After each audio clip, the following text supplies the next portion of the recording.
tous et merci de nous rejoindre sur Futur TV pour cette nouvelle édition de la rédaction à la une de l'actualité de ce samedi 5 octobre.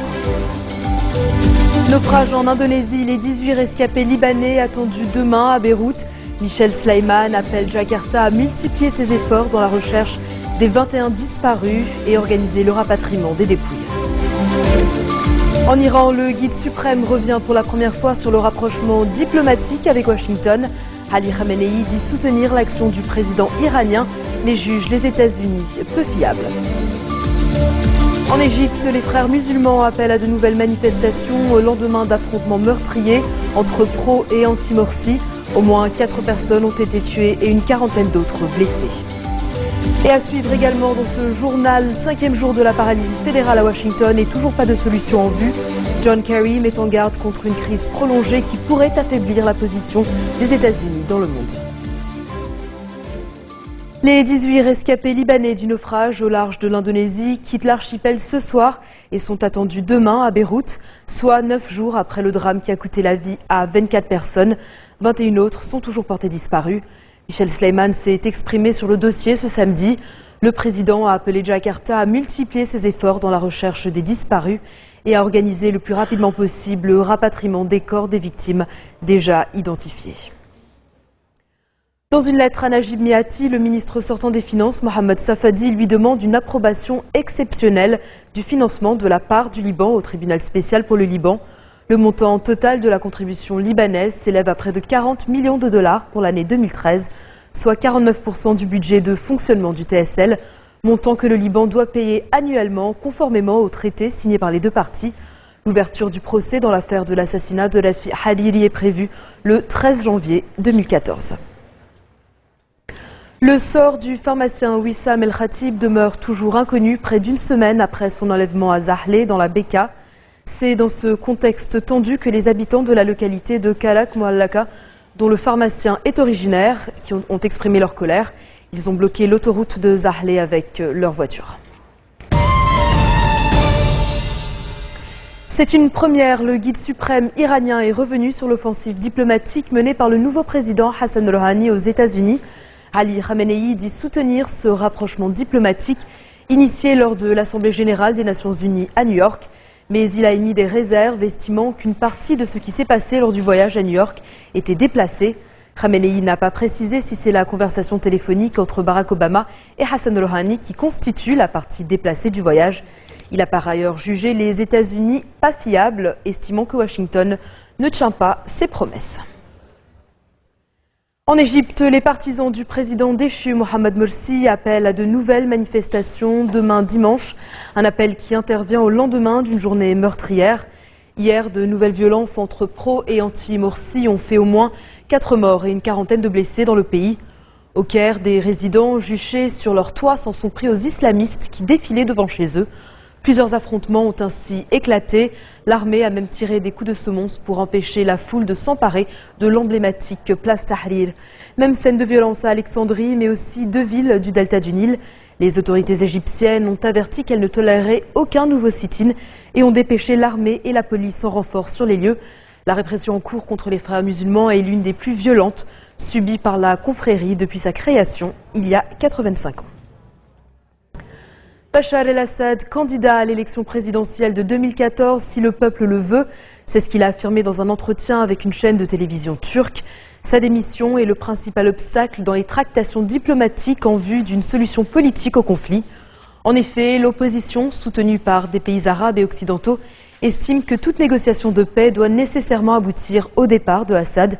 Mais Damas et ses alliés, en particulier la Russie, refusent toute condition préalable. Le conflit a fait plus de 115 000 morts et forcé plus d'1 Syrien sur 4 à fuir son foyer, dont plus de 2 millions sont réfugiés dans les pays voisins.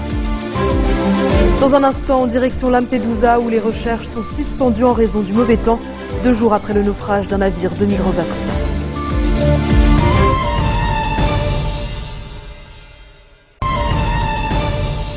Retour sur le plateau de l'info de Futur TV à Lampedusa, la mer agitée, sans doute à l'origine du naufrage de jeudi, empêche désormais la recherche des corps de dizaines de migrants encore prisonniers de l'épave.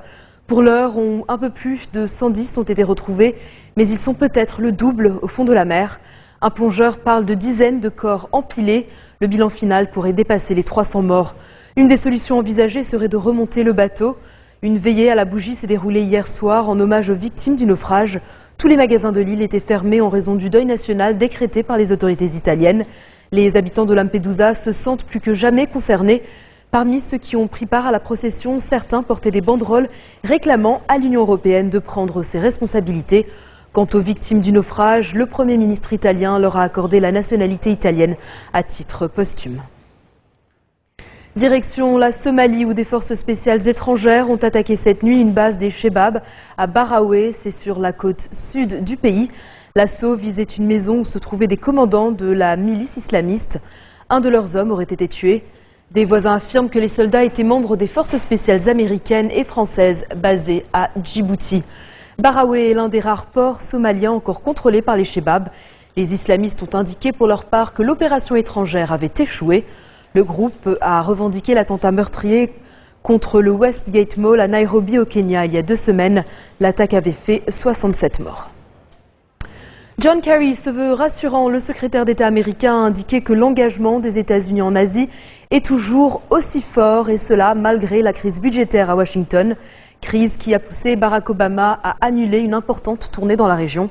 Une absence qui pourrait compromettre sa stratégie, qui vise à faire de l'Asie le pivot de la politique étrangère américaine. Kerry s'exprimait lors d'un point de presse sur l'île indonésienne de Bali, où s'ouvre lundi le sommet de l'APEC. Il a par ailleurs mis en garde qu'une crise budgétaire prolongée à Washington pourrait affaiblir les États-Unis dans le monde. On en est donc au 5e jour de ce shutdown américain. Voter 6 semaines de budget, c'est le minimum que réclame Barack Obama aux Républicains. Le président américain, de plus en plus impatient de voir les États-Unis sortir du blocage fédéral, s'est offert un rare bain de foule dans le quartier de la Maison-Blanche. Faute d'un accord sur le budget au Congrès, les services fédéraux de l'État sont toujours presque en totalité fermés. Et conséquence, 900 000 fonctionnaires sont en chômage technique. Les Républicains refusent de voter un budget qui finance l'Obamacare, la fameuse réforme de l'assurance maladie voulue par le président. Les Républicains menacent même de voter contre le relèvement du plafond de la dette. Les États-Unis pourraient alors se trouver en défaut de paiement, une situation potentiellement catastrophique, selon le Trésor américain. En bref, dans le reste de l'actualité de ce samedi, Greenpeace organise une journée de mobilisation internationale pour réclamer la libération des 30 militants de l'Arctic Sunrise emprisonnés en Russie. Leur bateau a été arraisonné le 19 septembre dernier dans l'Arctique, alors que certains tentaient de monter à bord d'une plateforme pétrolière. Les manifestations se tiennent dans une quarantaine de pays. Objectif, faire monter la pression diplomatique contre Moscou, car jusqu'à présent, les réactions officielles se font rares.